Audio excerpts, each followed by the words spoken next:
వచ్చేసింది ఆడి శ్రావణం షాపింగ్ అంతటికి అతిపెద్ద కేజీ సేల్ తో పాటు up to 61% of 1+1 offers, combo offers ఇంకా మరెన్నో. CMR shopping mall. రైట్, ఇక డీటెయిల్స్ చూస్తే స్వరాష్ట్ర సాధన కోసం ప్రొఫెసర్ జయశంకర్ సార్ రాజీలేని పోరాటం చేశారని తెలంగాణ తొలి ముఖ్యమంత్రి బీఆర్ఎస్ అధినేత కేసీఆర్ కొనియాడారు. తెలంగాణ ఏర్పాటే జీవిత లక్ష్యంగా ఆయన ముందుకు సాగారన్నారు. తెలంగాణ అస్తిత్వం కోల్పోకుండా ఉండాలని ఆయన జీవిత కాలమంతా పనిచేశారని తెలిపారు. ఎన్ని బెదిరింపులు వచ్చినా నమ్ముకున్న సిద్ధాంతాన్ని వదలకుండా గట్టిగా నిలబడిన దిశాలి ప్రొఫెసర్ జయశంకర్ సార్ అని కేసీఆర్ యాది చేసుకున్నారు. అడ్వైజర్గా, సహచరునిగా రాజీలేని పోరాటం చేసినటువంటి మాన్యులు స్వర్గీయ జయశంకర్ గారు నాతో పాటు ఉండేది. అనుక్షణం ప్రతిక్షణం ఉండేది నాతో పాటు, అన్ని సందర్భాలలో ఉండేది. ఆయన ఎంత గొప్పవాడంటే చాలామంది జీవితంలో చాలా పనులు చేస్తారు, ఏదో ఒక స్టేజ్లో రాజీ పడిపోతారు. ఎందుకు పడతారో తెలియదు. కఠోరమైన సిద్ధాంతాలు నమ్మినటువంటి కొంతమంది పెద్దలు కూడా ఒక సందర్భం వచ్చేటప్పటికీ ఆ సిద్ధాంతాన్ని పక్కకు పెట్టి కూడా కొన్ని పనులు చేస్తారు. ప్రొఫెసర్ జయశంకర్ గారికి ఉన్న ఒక గొప్పతనం ఏంటంటే ఆయన ఆజన్మ తెలంగాణవాది, ఆజన్మ అన్కాంప్రమైజ్డ్ తెలంగాణ ఫైటర్. అన్డౌటెడ్లీ,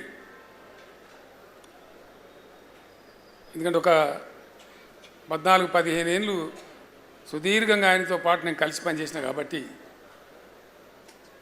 అనేక సందర్భాలలో ప్రయాణంలో కావచ్చు, ప్రస్థానంలో కావచ్చు, చర్చలలో కావచ్చు ఎంత గొప్పవాడు ఆయన అంటే ఈ టైంలో నేను ఆయన స్మరించుకోకుండా ఉండలేను.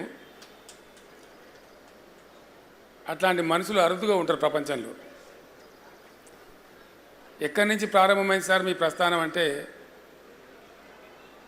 హైదరాబాద్ స్టేట్గా ఉన్నప్పుడు, అక్కడ ఆంధ్ర రాష్ట్రం ఉన్నప్పుడు నిజాం రాజు పెట్టినటువంటి పాఠశాలలు ఉండేవి మన దగ్గర. మల్టీపర్పస్ హై స్కూల్స్ కావచ్చు, మరొకటి కావచ్చు. మర్కజీ స్కూల్ అని ఒకటి ఉండేది వరంగల్ టౌన్లో. ఆ మర్కజీ స్కూల్లో ఆయన విద్యార్థిగా ఉండే టైంలో ఆంధ్ర ప్రాంతం నుంచి ఉన్నటువంటి ఆనాటి అయ్యదేవర కాళేశ్వరరావు వగైరా వగైరా వ్యక్తులు వచ్చి తెలంగాణ ప్రజలను మానసికంగా సిద్ధం చేయడానికి కొన్ని ప్రయత్నాలు చేసేవాళ్ళు. దానిలో భాగంగా ఆయన వచ్చి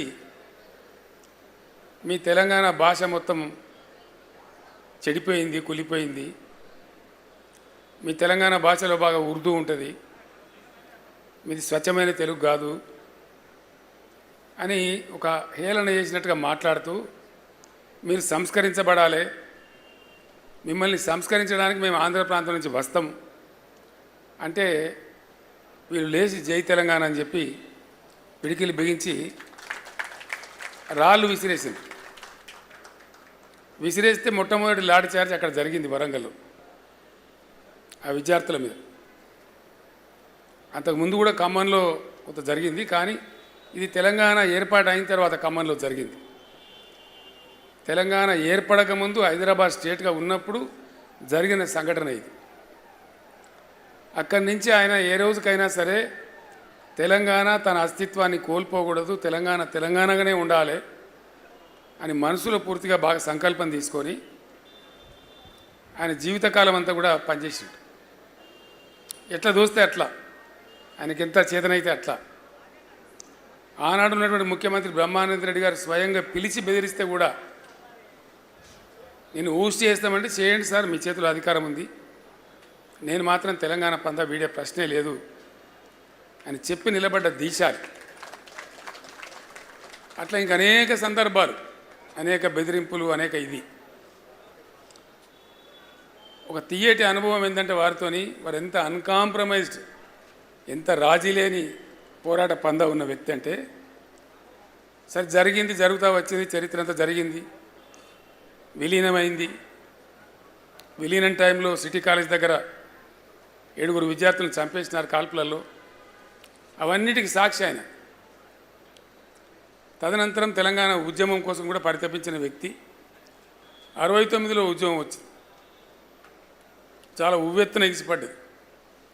చాలామంది పెద్దలు పోరాటం చేసినారు, వాళ్ళని కూడా మనం సదా స్మరణీయులు. వాళ్ళు ఉవ్వెత్తిన ఎగిసిపడ్డ ఆ ఉద్యమం కొద్దిగా పందా యొక్క లోపం వల్ల, వ్యూహలోపం వల్ల అది ఘోరంగా విఫలమైపోయింది. విఫలమైన తర్వాత కూడా జయశంకర్ గారు తన పందా వీడలే. ఆయన రాస్తూనే ఉన్నాడు, సమీకరిస్తూనే ఉన్నాడు, ప్రతి సంవత్సరం బడ్జెట్లో అనాలిసిస్ చేస్తూనే ఉన్నాడు, తెలంగాణకు జరిగే అన్యాయాలను రికార్డు చేస్తూనే ఉన్నాడు.